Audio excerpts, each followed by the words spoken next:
Guys, I feel like I talk on here incessantly about spending time alone with Jesus um, because it's so crazy important if you're a Christian.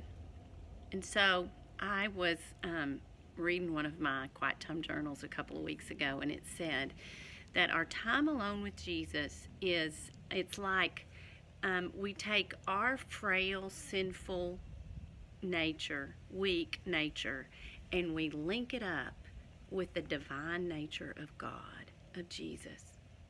I don't know. I just love that. I love to think about that. And I know that in my time alone with the Lord, that's exactly what happens. He makes me better than I am. And I don't know. It made me think about John 15, verse 7, where Jesus says, "Remain in me and I will remain in you." Guys, He's God. He's God. And He's saying, "Abide in me and I will abide in you." For a branch cannot produce fruit if it's severed from the vine, and you cannot be fruitful unless you abide in me. So, if you're a Christian and you're frustrated and you don't feel like maybe you're bearing fruit, which is a really churchy word, maybe it's because your connection is not good to the vine. Maybe you need to spend some more time with Him. So I got to thinking about fruit and bearing fruit, and we know that in Galatians 5, the fruit of the Spirit is love, joy, peace, patience, kindness, goodness, gentleness, and self-control. Those things we need to have that they just naturally come out of us because we spend time alone with God and in His Word. But it goes a little bit deeper than that. So over in Galatians chapter 6, verse 7, I like this. It says, "Don't be misled."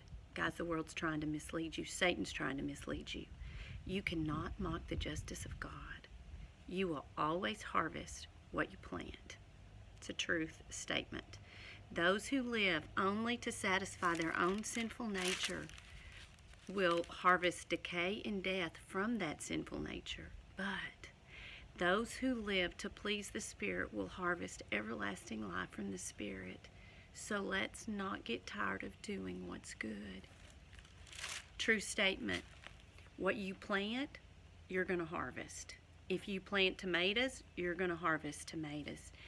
If you spend time sowing the Word of God and the things of God into your life, it's going to come out. You're going to harvest not just eternity, but you're going to harvest good things in this life. Maybe hard things, but Jesus helps you through the hard. But if you sow to your sinful nature, it eventually catches up with you. And so that's the challenge. Link your human nature up with God's divine nature. Spend time alone with Him. It's honestly the most important thing of life.